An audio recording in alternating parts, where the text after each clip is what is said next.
E não há criatura alguma encoberta diante dele. Antes, todas as coisas estão nuas e patentes aos olhos daquele com quem temos de tratar. Eu tomo a escritura que se encontra em Hebreus, capítulo 4, verso 13, para a nossa meditação nesta manhã. Eu quero falar sobre essa grande realidade de que todas as coisas estão nuas e patentes aos olhos de Deus.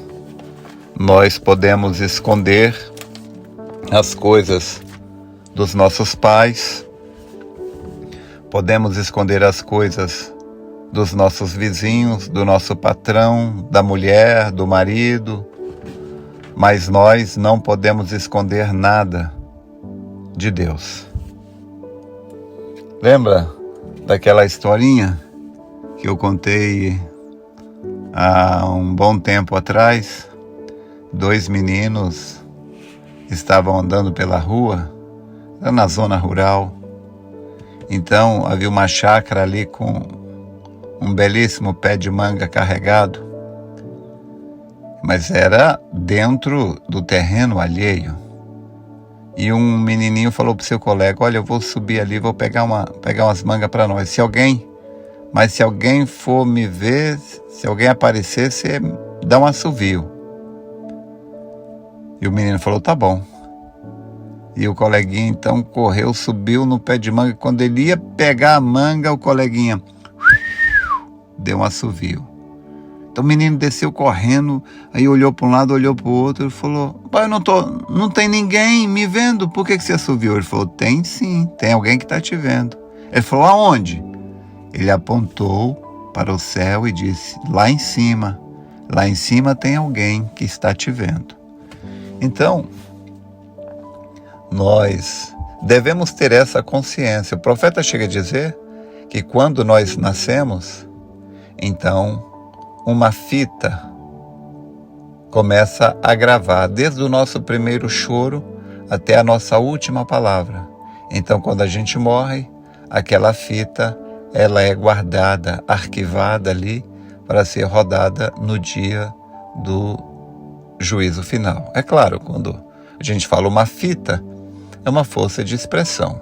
Deus não usa fita magnética. Fita magnética é uma invenção humana, mas é apenas uma força de expressão. De fato, o que nós fazemos, tudo está sendo gravado, está sendo filmado. Se o ladrão soubesse que quando ele está roubando, furtando, quando ele está furtando algo ali, sem que ninguém veja, se ele soubesse que ele está sendo filmado e esta filmagem será passada no seu julgamento, ele jamais faria isso. Olha, se você comete um crime e a polícia vê, todo mundo vê, está sendo filmado ali, você é julgado, sentenciado a 10, 15, 20, 30 anos de prisão.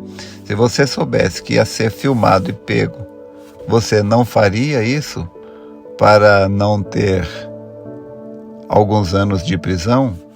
Quanto mais deveríamos nós atentar para o fato de que,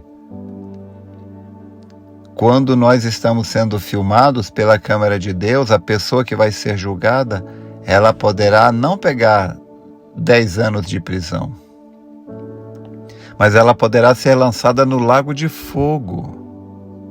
Quando a pessoa viveu toda uma vida sem levar em consideração essas coisas, e ela morre sem ter atentado para isso, morre sem Deus, ela vai para o inferno e passar séculos e séculos ali. E depois daquilo, quando ela ressuscitar, ainda tem um juízo final que poderá mandá-la para o lago de fogo. Mas na tolice, O ser humano ignora tudo isso.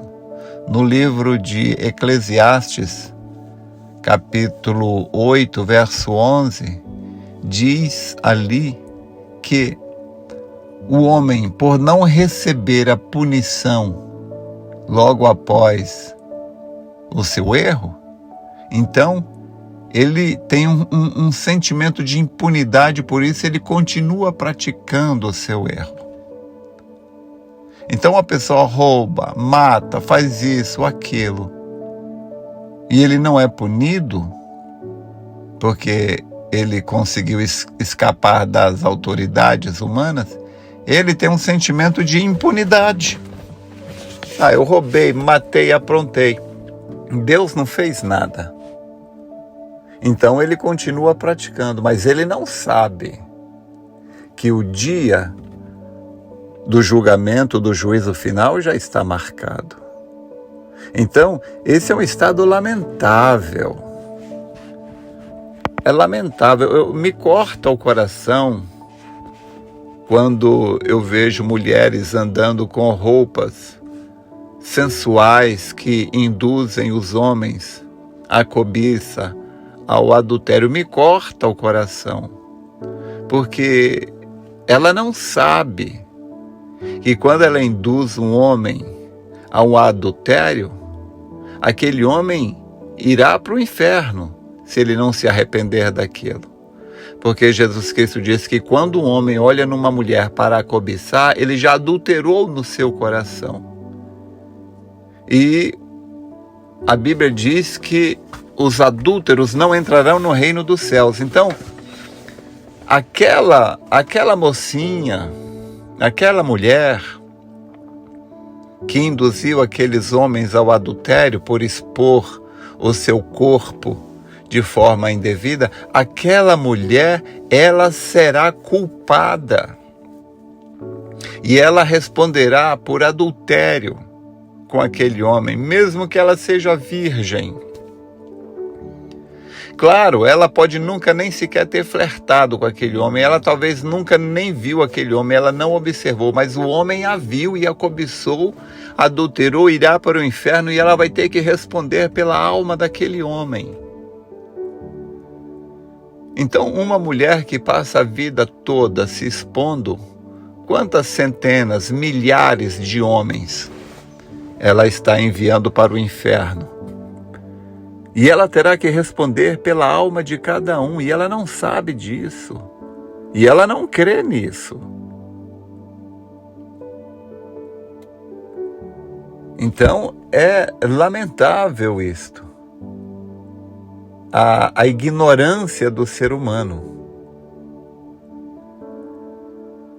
Nós devemos lembrar disso, que todas as coisas estão nuas e patentes aos olhos de Deus, com aquele com quem nós havemos de tratar. Por isso, um cristão, sempre que ele erra, se ele tem o Espírito Santo, ele rapidamente pede perdão. Ele se arrepende porque ele sabe disso. Ele tem consciência que Deus o está observando. E eu estou falando isso para que nós tenhamos uma maior consciência, para que a gente não venha se esquecer disso. É claro, vez ou outra nós esquecemos disso, mas quando a gente erra, a gente lembra, a gente deve lembrar. O profeta, ele estava condenando uma mulher mal vestida, bebendo com homens ali, ele a condenou no seu coração. Então Deus mostrou uma visão para ele, de que cada vez que ele cometia um pecado, aquele pecado dele subia em direção a Deus. Desde menino, desde criança. Então, essa é a história da humanidade. Cada vez que nós cometemos um erro, uma falha, isto sobe em direção a Deus, mas graças a Deus que nos dá a vitória por nosso Senhor Jesus Cristo, nós temos um para-choque ali. Jesus Cristo, Ele é um para-choque que retém os nossos pecados para que não chegue diante de Deus, porque Deus não suporta pecado. Então, nós devemos lembrar disso, de que todas as coisas estão nuas e patentes aos olhos daquele com quem havemos de tratar. O salmista Davi, ele se tornou consciente disto. Por isso ele disse no Salmo 16, verso 8, Davi disse: tenho colocado o Senhor continuamente diante de mim, por isto não vacilarei. Ou seja, não é que Davi pegou Deus, tirou lá do trono e colocou ele na frente dele. E para onde quer que Davi ia, Deus ia andando na sua frente. Não, não é isso. Davi disse: tenho colocado o Senhor continuamente diante de mim. Davi estava querendo dizer que ele se tornou consciente da presença de Deus. É o que eu, você, nós devemos fazer. Devemos estar conscientes da presença de Deus. Então, quando você faz alguma coisa errada, Deus está ali, te observando. Isso nos traz temor. Na verdade, isso nos traz temor. Então, meu irmão, minha irmã, que haja uma lembrança deste fato de Hebreus, da carta aos Hebreus, capítulo 4, verso 13, que diz: e não há criatura alguma encoberta diante dele. Antes todas as coisas estão nuas e patente aos olhos daquele com quem temos de tratar. Pense nisto. Tenha temor de Deus. Tenha temor de Deus. O livro de Jó, capítulo 28, verso 28, diz assim: que o temor de Deus é a sabedoria, e o desviar-se do mal é a inteligência. Então, se você é uma pessoa sábia e inteligente, você teme a Deus e aparta-se do mal. Espero ter te ajudado. Deus te abençoe.